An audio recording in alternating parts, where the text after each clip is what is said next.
Lami was born where the green hills met the sky, in a village where the earth breathed life and every sunrise painted the grass in gold. From the time she could walk, the ground beneath her feet responded to her steps. Flowers sprouted in her footprints, and vines trailed behind her like living ribbons. Children followed her laughing, gathering the blossoms that bloomed wherever she passed. The elders said she carried the spirit of the earth in her soul, a blessing from the ancestors who once tended the hills before men built homes and fences. But not everyone saw her gift as a blessing. Lami's stepmother, Duna, and her daughter, Isha, watched her with envy that grew sharper each day. They could not understand how a mere girl could summon such beauty from the soil, while their gardens wilted no matter how much they watered them. At first, they whispered their doubts quietly, wondering if perhaps Lami carried a secret charm. But soon, jealousy twisted into bitterness, and their whispers turned to poison. Duna would say in the market that Lami's flowers were not born of goodness but of spells. She told the women that the earth did not love her, it feared her. Yet the villagers adored Lami. They brought her baskets of fruit and seeds, asking her to bless their fields. Wherever she touched, crops grew tall and sweet, and even the driest soil softened under her care. Children would gather around her in the evenings as she sang to the ground, her voice soft as the wind weaving through grass. The air around her always smelled of rain, even when clouds had not gathered for days. There was peace in her presence, and even the animals sensed it. Goats nuzzled against her knees, and birds perched on her shoulders as if she were part of nature itself. Her home, though, was far from peaceful. Duna made her work from dawn till dusk, scrubbing floors and fetching water from the stream that wound down from the hills. Isha, proud and vain, refused to help, often mocking Lami's dirt-streaked hands and simple dress. "If you can make flowers grow," she would sneer, "then make me a crown of gold." Lami would only smile softly and say, "Gold does not bloom where love does not live." Those words made Isha's heart burn with more anger, for she could not understand why kindness always made her feel small. One evening, as Lami carried water back home, she paused at the edge of the hills. The wind was cool, and she felt the ground tremble faintly beneath her bare feet. She knelt and placed her hand on the soil, whispering a quiet prayer to the spirits of the land. The ground pulsed once, like a heartbeat, and tiny white blossoms began to open all around her. A feeling of deep sadness and hope filled her chest at once. It was as though the hills were trying to speak to her, to warn her that her path would soon darken. That night, Duna stood at the doorway watching Lami hum softly as she braided her hair. The flicker of the firelight caught the shimmer in Lami's dark eyes, and for a moment, Duna thought she saw the reflection of stars in them. Something inside her turned cold. She could not bear to see light in the girl she despised. From that moment, her hatred deepened into something dangerous, a decision growing quietly like a seed buried in shadow. The next morning, as the sun rose over the green hills, Lami stepped outside and felt the dew kiss her toes. The world seemed calm yet heavy, as though the air itself held its breath. She did not know it yet, but her gift, the same one that had brought her joy and connection, would soon become the reason for her greatest sorrow. The hills stood tall and watchful, as if they too sensed what was coming, ready to hold the memory of the girl who made the earth bloom wherever she walked. Tula had always been a woman of sharp words and sharper envy. Before Lami's father died, she had kept her bitterness hidden behind a painted smile, but after his passing, that smile turned into a sneer. Each day she watched Lami move through the village, barefoot and serene, her presence followed by laughter and the sweet perfume of blossoms. Villagers called Lami a child of the hills, a living blessing. They brought her gifts of grain and fruit, not for wealth but out of love, and that love wounded Tula's pride deeper than any blade. At first, her jealousy was a quiet thing, a murmur in her heart when she saw the villagers wave to Lami or when the children left wildflowers at her doorstep. But jealousy, when left to grow, takes root like a poisonous vine. Tula began to whisper to herself that it was not natural for a girl to command the earth's beauty. "No mortal can call forth life from soil," she muttered one night, staring at the moon's reflection in the water jar. "If it is not the gods who grant her power, then it must be the spirits who hunger for tears." The next morning she carried those words to the market. As women gathered around baskets of cassava and clay pots, Tula's voice floated among them like smoke.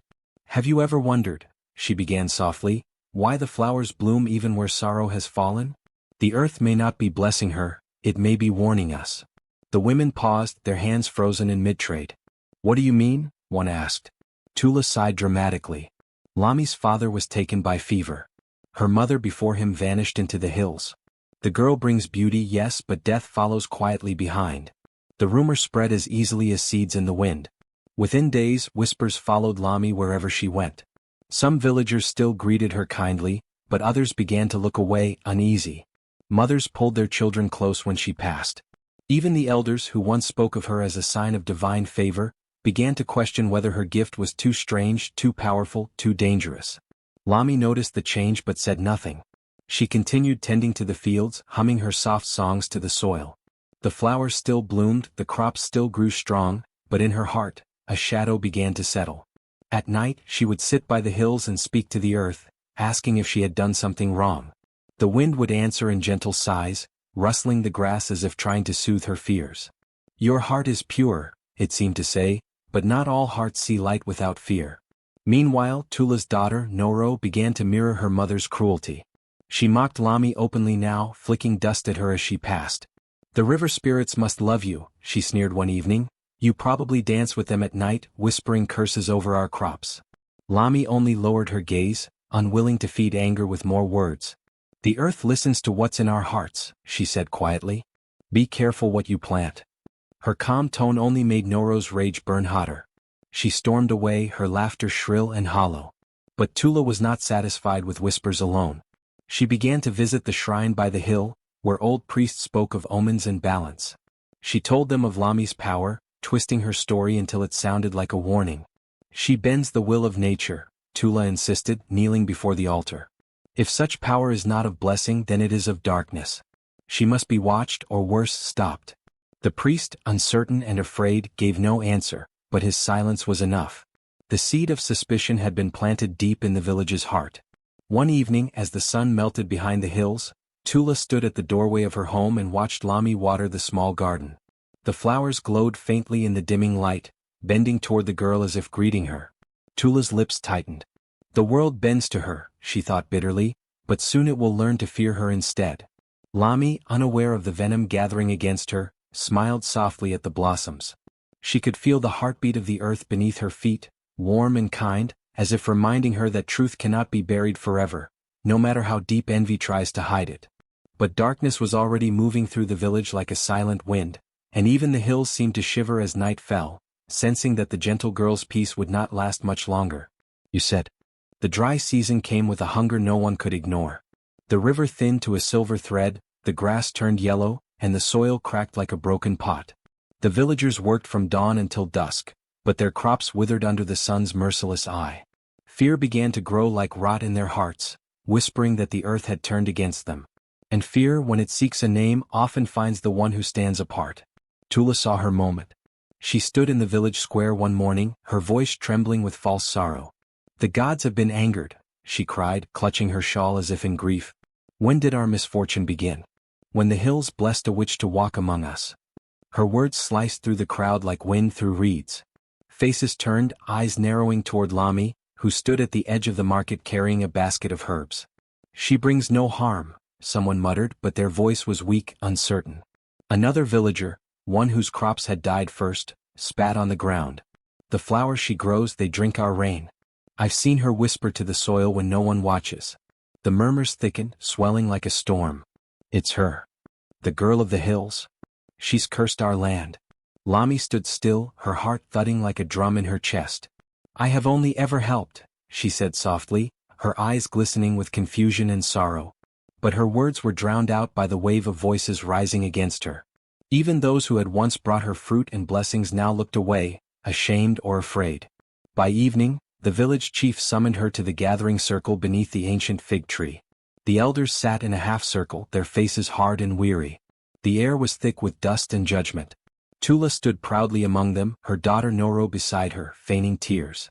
The chief's voice carried the weight of years. "Lami, child of the hills," he began, "your presence once brought joy and plenty. But now the earth has turned against us. The rains refuse to fall and the crops wither. The people believe you have angered the spirits." Lami looked up, her voice trembling but clear. "The spirits of the hills are kind. They do not harm those who walk with truth. I have only ever sung to them, tended to the soil and asked for peace." Her words hung in the air, soft as rain that refused to come. Tula stepped forward, her tone laced with poison. "You speak of peace, yet misfortune follows you. You walk alone by the hills at night, and flowers bloom where no seed was planted. Tell us, what mortal can command the earth to rise and the blossoms to open? If your heart is pure, why has the river turned away? Gasps and murmurs rippled through the crowd. Even the chief's hand trembled as he gripped his staff. Is there truth in this? He asked quietly. I speak to the earth because it listens, Lami answered. Not as a master but as a friend. The hills know sorrow and joy, and they share both with those who care for them. Her words should have comforted them, but fear had already eaten reason. One elder shook his head. The hills are sacred. No one speaks to them without permission from the ancestors. Perhaps her touch has offended the spirits. Tula lowered her eyes, pretending grief. I begged her to stop, she said, her voice cracking. But she would not listen. Now the hills punish us all. The decision was made before the sun had set. The chief's voice broke as he spoke. Until the land is healed, Lami shall be taken from the village. Her presence near the hills will no longer be allowed. A cry rose from a few of the younger villagers, those who remembered her kindness, but they were silenced quickly. The guard stepped forward. Lami's knees felt weak, the world spinning as if the earth itself recoiled from the injustice.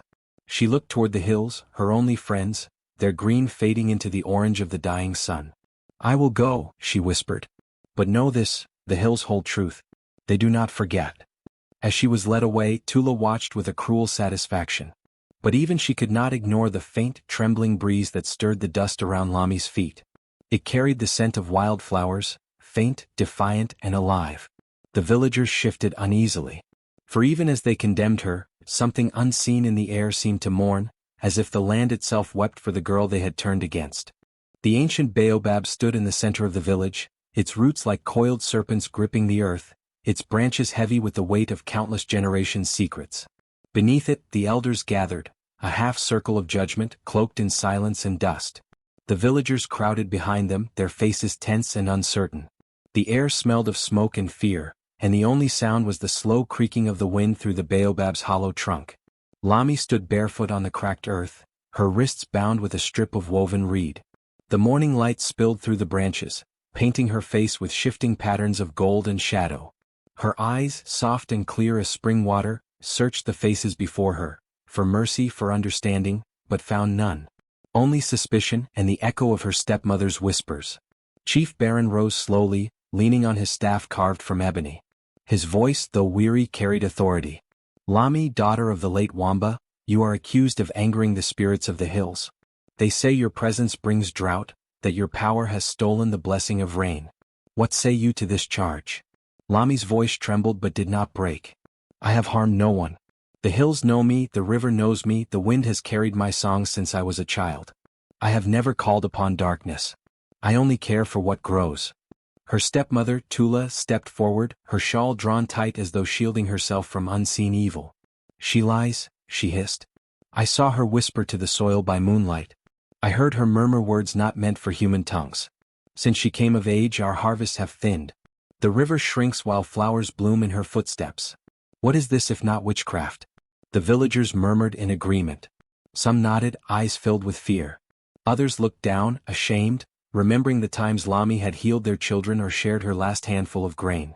Lami turned toward the crowd, her heart aching. You all know me, she said softly. You have eaten from the gardens I tended. You have worn the garlands I wove for your festivals. Would a curse bring beauty to your doors? Her words fluttered through the air like fragile petals, but fear is stronger than reason when hearts are desperate. The oldest elder, Nana Iri, spoke next. Her voice was raspy, ancient, carrying the authority of memory. Child, the land suffers and we must know why. If you are innocent, the spirits will show us a sign. Speak truth before the baobab and let it be witness. Lami bowed her head. I will speak truth. As she knelt on the dry earth, her tears began to fall, silent, unrestrained, glimmering like dew. The villagers leaned forward, watching. Where each tear touched the ground, the soil shivered, darkened, and from it sprouted tiny white blossoms, pure and trembling, opening in seconds beneath the sun. A gasp rippled through the crowd. Someone dropped their gourd. Spirits protect us, whispered a woman. Another stepped back, fear in her eyes. No mortal can make flowers grow from dust. But a few stared in wonder, the young, the gentle-hearted, those who still remembered beauty. It's a blessing, a man whispered. The land still loves her. Tula's face twisted with disbelief. She pointed at the flowers, her voice shrill. Do you not see? This is trickery. The spirits mock us. She brings false signs to confuse our eyes. The chief struck his staff against the ground, silencing the chaos. His gaze lingered on the blossoms, delicate yet defiant against the lifeless earth. This is no trick, Tula. The earth itself bears witness. But doubt clung to the villagers like dust. They whispered among themselves, torn between awe and fear. The flowers glowed faintly in the light, bending toward Lami as though drawn by her grief. She looked up at the elders, her cheeks still wet. The hills gave me this gift. I do not control it, I only live in harmony with it. The land listens to love, not commands. The old elder, Nana Iri, leaned forward, her eyes glinting like polished stones. Perhaps she speaks truth, she murmured. The land does not respond to cruelty. Yet before she could speak further, Tula fell to her knees dramatically. If she stays, she cried, we are doomed. Will you wait until the last drop of water vanishes? Until every child starves? Her plea, soaked in false tears, infected the crowd again. Fear grew louder than wonder. The chief's shoulders sagged. The spirit's will is not clear, he said finally, sorrow thick in his tone. Until we understand, Lami must be taken away from the village. The hills will decide her fate. A cold hush fell. The villagers parted as the guards stepped forward. Lami's eyes lifted to the baobab, ancient, patient, unmoving. A final tear slid down her cheek and fell to the earth. From that single drop, a small red flower bloomed, brighter than fire, defying the dust. As they led her away, some villagers whispered prayers. Others turned their backs. Only the children dared look after her, their small hands clutching petals from the flowers that had bloomed where her tears had fallen. They didn't yet know what fear was made of, only that the girl who cried flowers was being taken away, and that the earth itself seemed to weep with her. The dawn was heavy that morning, the air thick with dust and silence. The hills loomed in the distance like sleeping giants, their slopes cloaked in mist that refused to lift. The villagers gathered in uneasy clusters, their eyes downcast, their hearts caught between fear and pity. A sentence had been declared, one so cruel it seemed even the earth itself shuddered. Beneath the shadow of the baobab, the elders sat once more, their faces carved with worry and weariness. Chief Baron held the staff of judgment, its tip buried slightly in the soil as though the earth might absorb some of his guilt. The night before, they had debated long into the hours of darkness. Fear won. Tula's whispers had done their work well. She has angered the spirits, Tula cried now, clutching her shawl and lowering her voice to sound like sorrow. The drought, the dying crops, the restless winds, all began when she reached womanhood. The hills must be appeased or they will swallow us whole. The villagers murmured agreement. Some spoke out of belief, others simply out of fear of being next. A few stood in silence, their eyes wet, ashamed to look at Lami. The chief rose. The spirits must be honored. The elders have spoken. To bring peace to the land, Lami will be buried beside the sacred hills, where the ancestors rest. Her body will serve as an offering to restore balance. A collective gasp rippled through the crowd. Buried, alive? Someone whispered. The words spread like fire, yet no one dared challenge them aloud. Lami stood still at the center of it all, her wrists still bound with reeds, her face serene. She looked not at her stepmother nor the elders, but toward the hills that had always whispered to her through the wind. She felt no hatred, only an ache deep in her chest, the ache of being misunderstood, of love turned into fear. If it is the will of the village, she said softly, then let it be so. Her voice was calm, but it carried through the crowd like music, like water finding its way through stone. But I ask one thing, when you lay me down, let me face the sunrise. I wish to see the light return, even if my eyes no longer open to it. Even the wind seemed to still.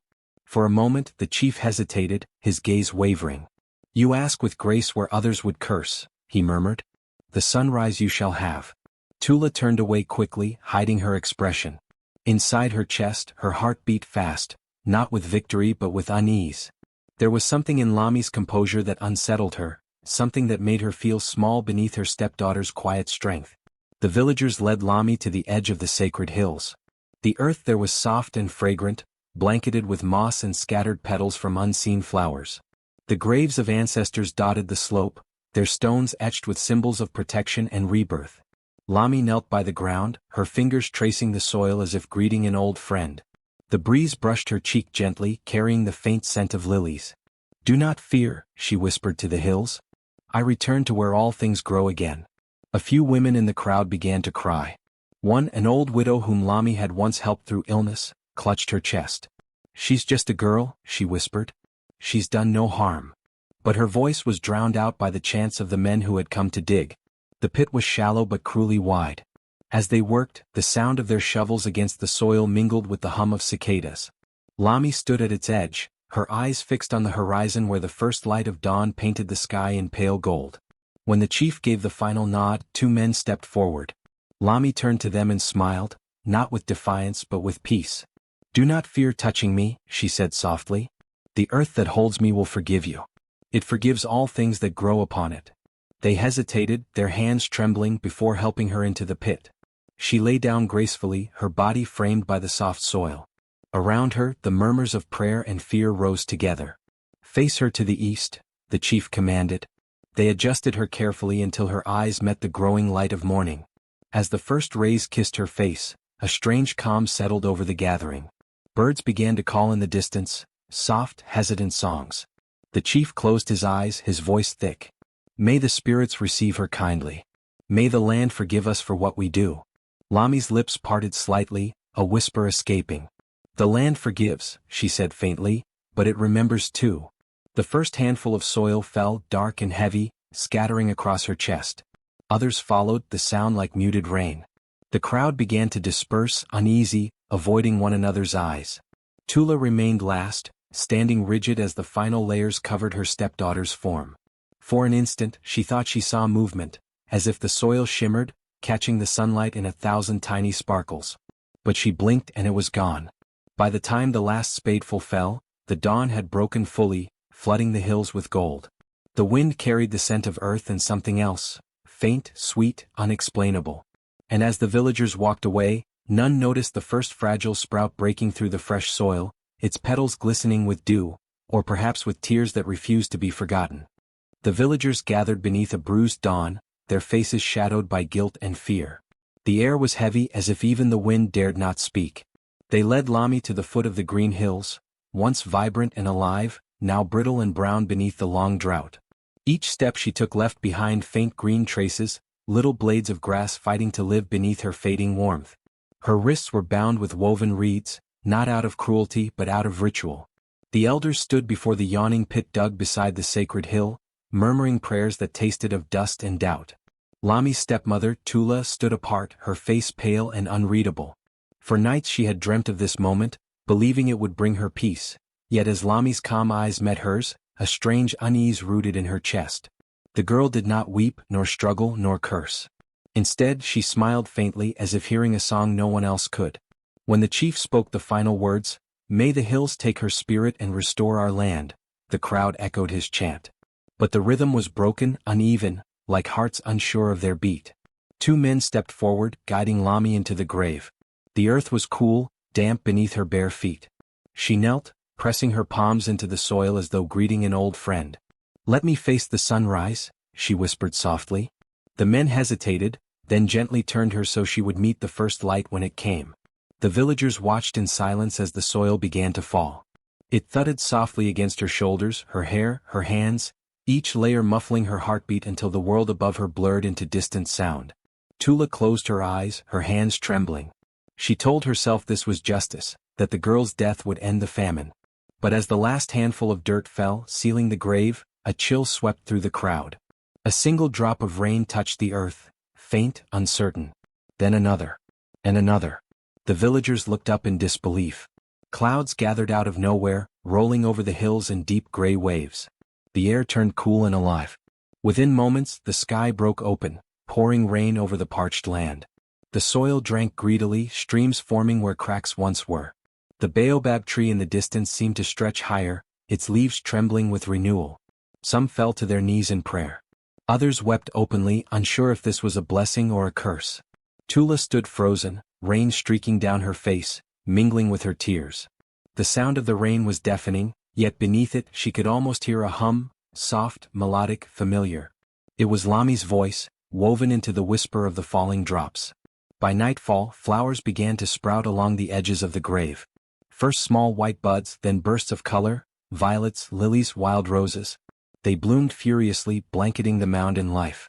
The villagers gathered again, torches flickering in disbelief. No one had planted these seeds, yet they grew, nourished by something unseen.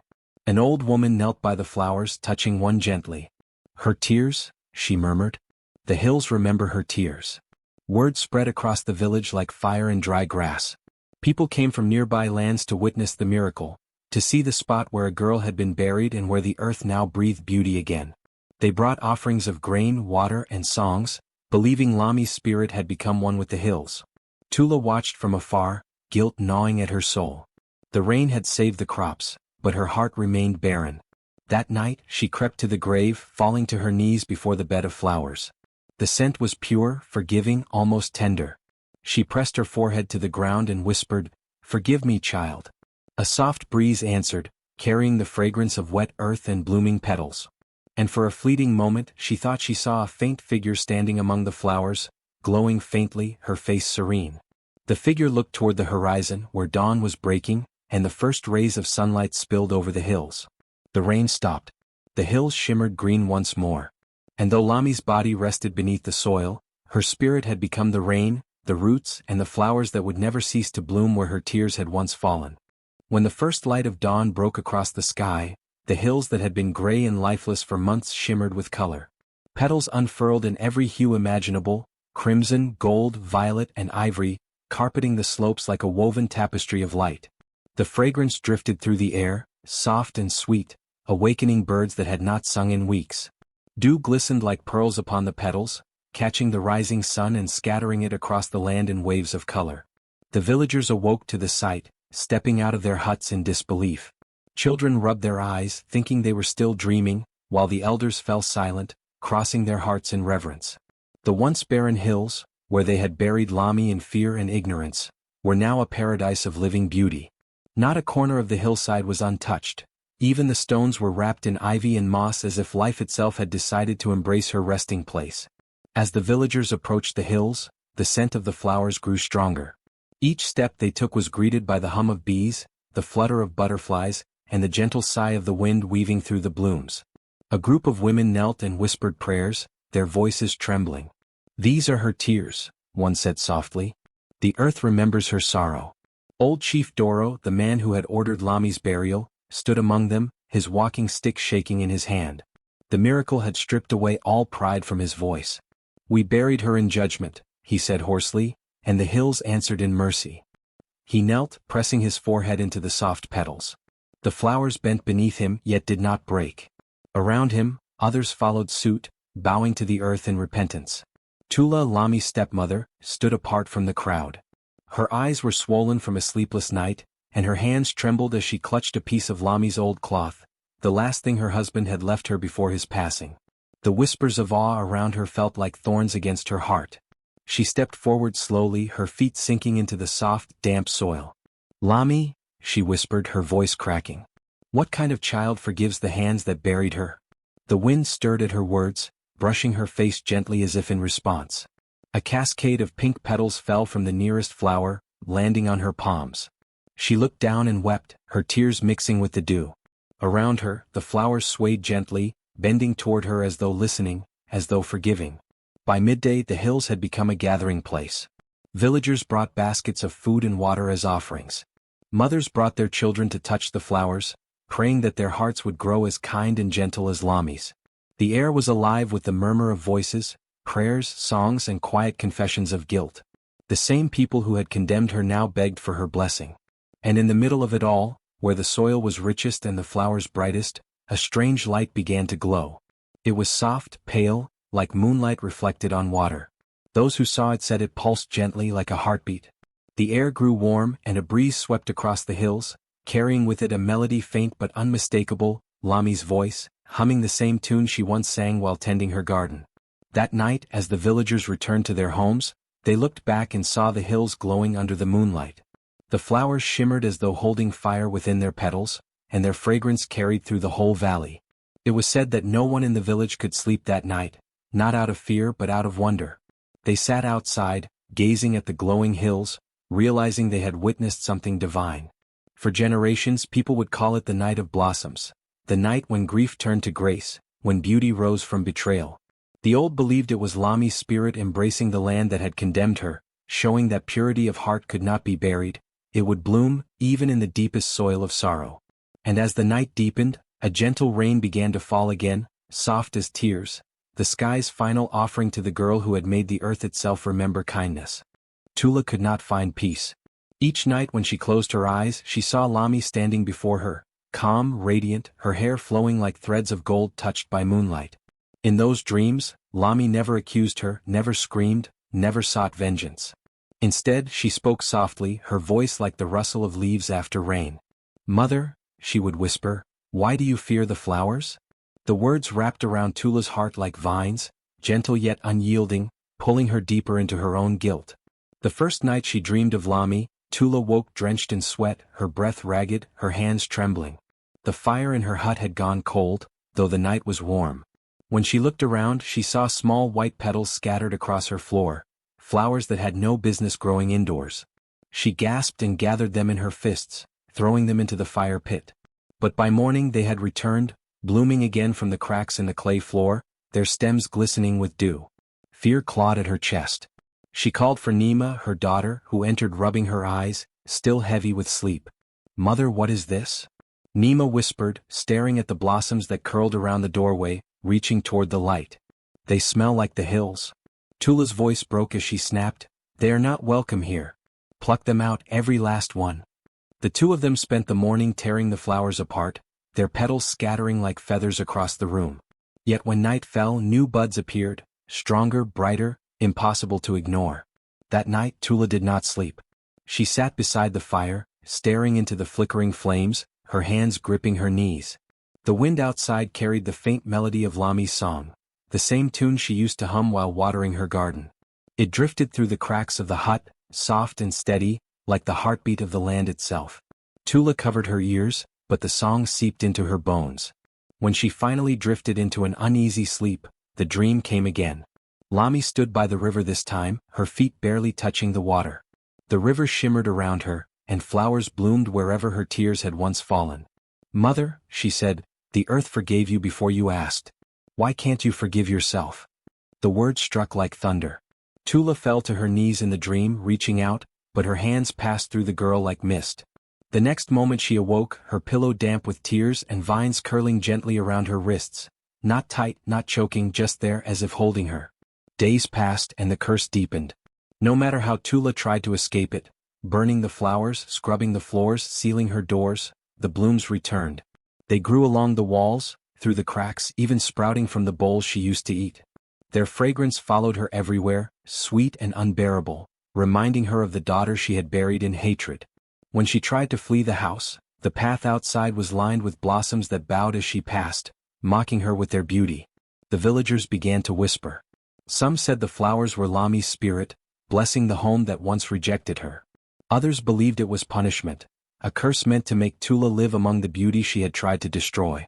Children would sneak near her hut at night, peeking through the cracks to watch the glowing petals swaying under the moonlight, whispering to one another that even ghosts must love Lami still. Nima, frightened and restless, begged her mother to leave the village. "Let us go, mother," she pleaded one evening, her voice trembling. "These flowers do not die. Perhaps they wish us gone." But Tula shook her head. "I cannot leave," she said, her eyes hollow. "The hills watch me. The earth listens. If I run, they will follow." And she was right. For even when she tried to move away, carrying her few belongings to the edge of the forest, she found the flowers already waiting there. They grew from the soil overnight, circling her sleeping place, soft and silent, their fragrance filling her dreams. By the end of the week, Tula's mind began to unravel. The flowers spoke in whispers only she could hear, not cruel words but gentle ones, reminding her of the love she had buried with her stepdaughter. They said her name, her crimes, her sorrow.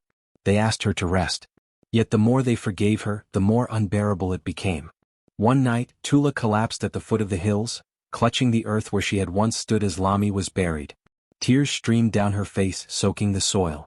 Around her, the flowers grew thicker, circling her trembling body. For the first time she did not fight them. "I was blind," she whispered to the night. "You showed me life and I gave you death." A soft wind passed through the hills, and the flowers bent toward her, brushing against her skin as if in blessing. In that moment, Tula felt something she had forgotten long ago: peace. As she closed her eyes, the blossoms around her glowed faintly, their light flickering like candles in prayer. By dawn, when the villagers found her, she was asleep beneath a blanket of petals, the flowers that refused to let her die in guilt, wrapping her instead in forgiveness. At sunrise, Tula walked barefoot through the dew-kissed grass toward the RT of the village. Her hair hung loose, streaked with white though she was not yet old. The flowers followed her like a quiet procession, blooming at her heels, their colors reflecting the morning light. Villagers paused their chores, whispering her name in disbelief. It had been months since anyone had seen her clearly. She had become a shadow in her flower-covered hut, haunted and hidden. But this morning she looked different, weary yes but calm, as if the storm within her had finally broken into tears. She stopped beneath the ancient baobab, the same tree where Lami had once stood pleading her innocence. The elders sat in their circle, silent and uncertain. Tula's voice trembled at first, but each word carried the weight of truth that had long been buried. "I have come," she said, "to speak what I should have spoken the day we buried her. My jealousy blinded me. My tongue poisoned your hearts. I condemned my own daughter to the earth." Her words fell like stones into still water, rippling through the crowd. No one moved. Children huddled near their mothers. Old men looked at the hills in shame. Even the wind seemed to hold its breath. Then Tula continued, her voice steadier. She was no witch. She was life itself. The flowers grew because she loved this land and this land loved her. I tried to silence her light, but the hills refused to forget. Now I see, it was never a curse, only a reflection of what I had become. She fell to her knees and pressed her palms against the earth. The soil was damp, rich with the scent of rain that had only begun to fall that morning. It had not rained in weeks, yet as her tears mixed with the soil, the drizzle turned into a soft shower, washing the dust from rooftops and fields. The villagers looked up. The rain was gentle, not punishing, as if the sky itself wept in forgiveness. Then something extraordinary happened. The hills beyond the village glowed faintly with color, and new blossoms unfurled in waves, crimson, violet, gold. Flowers that had once marked sorrow now bloomed in joy. The elders rose to their feet, their eyes wide. "The hills have heard her," one of them whispered. "The earth forgives." Tula's daughter, Nima, stepped forward through the rain. She had been crying quietly, her heart torn between love and regret. She knelt beside her mother and took her hand. "We cannot undo what was done," Nima said softly, "but we can tend what she left behind." The two women embraced, their tears indistinguishable from the rain. Around them, petals floated in puddles, drifting like blessings carried by the wind. As the day went on, the villagers gathered near the hills where Lami had been buried. The ground was alive with flowers, not just where her tears had fallen, but all around, as though her spirit had spread its kindness through every root and seed. The chief, who had once pronounced her sentence, stepped forward with trembling hands. "We judged in fear," he said. "Let this place be a garden of remembrance. May no one ever be buried in hatred again." Tula spent the following days planting along the hillside, her movements slow but filled with purpose. She tended each flower as if it were a prayer, speaking softly to the earth. The children of the village began to help her, carrying water, singing Lami's songs. The hills turned into a living sanctuary, a place of peace where people came to reflect and forgive. With each passing season, the rains grew steadier and the crops flourished once more. The river that had dried began to sing again, its voice clear and strong. It was said that when the breeze passed over the hills, it carried the scent of blossoms through every home, a reminder that remorse, when faced with truth, could still yield beauty. Tula aged quietly among the blooms. Her once haunted eyes softened, she smiled more than she spoke. When visitors came from far villages to see the miracle hills, she would tell them, "It is not punishment that keeps flowers blooming here. It is love, the kind that forgives even when it has been betrayed." And those who listened carried her words home like seeds. Peace settled over the land. No one spoke Lami's name with pity anymore, only reverence. The hills, the rain, and the flowers became part of the village's rhythm. Tula's confession had broken the chain of guilt, replacing it with humility and hope. Each year, when the rains returned, the villagers gathered beneath the baobab tree to honor Lami's memory. They would scatter petals in the river and whisper, "Forgiveness is the root that keeps the earth alive." And every time, without fail, the hills would bloom brighter. Generations passed, and the village at the foot of the green hills changed. New huts rose where the old had crumbled, new faces filled the markets, and yet one thing remained untouched: the hills themselves. They stood serene and blooming no matter the season. People began calling them Lami's Rest, a sacred place where sorrow once turned into beauty. The air there always carried the scent of wildflowers, and when the wind blew, it sounded faintly like someone whispering through petals, soft, tender, eternal. Children grew up hearing the story before they could even walk to the hills. Mothers told it while grinding grain, and elders repeated it during moonlit gatherings. She was the girl who made flowers grow from tears, they would begin. They feared her gift and buried her in silence, but the earth remembered her kindness. The little ones would listen with wide eyes, holding their breath when the part came where the rains fell, washing away the dust of cruelty. Over time, travelers began to visit from far villages. Some came to see the miracle themselves, the endless wildflowers that refused to die. Others came with their own grief, carrying broken hearts and quiet hopes. It was said that if you wept with truth near Lami's Rest, your tears too would leave behind a blossom. Many returned home lighter, believing the hills had taken part of their pain and turned it into something living. The elders of the village built a small stone arch at the entrance to the hills. Above it they carved words passed down through generations. They buried her beside the hills, yet flowers bloom only where her tears had fallen. Each year, during the first rains, villagers gathered to honor Lami. They brought woven baskets filled with petals, setting them adrift on the river. They sang songs of renewal and forgiveness, songs that echoed softly against the slopes, as if Lami herself hummed along from beneath the soil. The hills became more than a place of memory, they became a lesson. Parents taught their children that kindness could outlive cruelty, that gentle hearts left marks stronger than any wound. When disputes arose, elders would remind the quarreling parties, do not let bitterness take root. Even the earth blooms only where tears of truth have fallen. Seasons cycled endlessly and the land prospered. The crops grew green, the rivers clear, and peace seemed to hang in the air like morning mist. Flowers from the hills found their way into every home, pressed into books, sewn into dresses, offered at weddings and placed beside graves. To hold one was to remember that pain, when met with purity, could become beauty. One spring, a group of children wandered too far up the hill.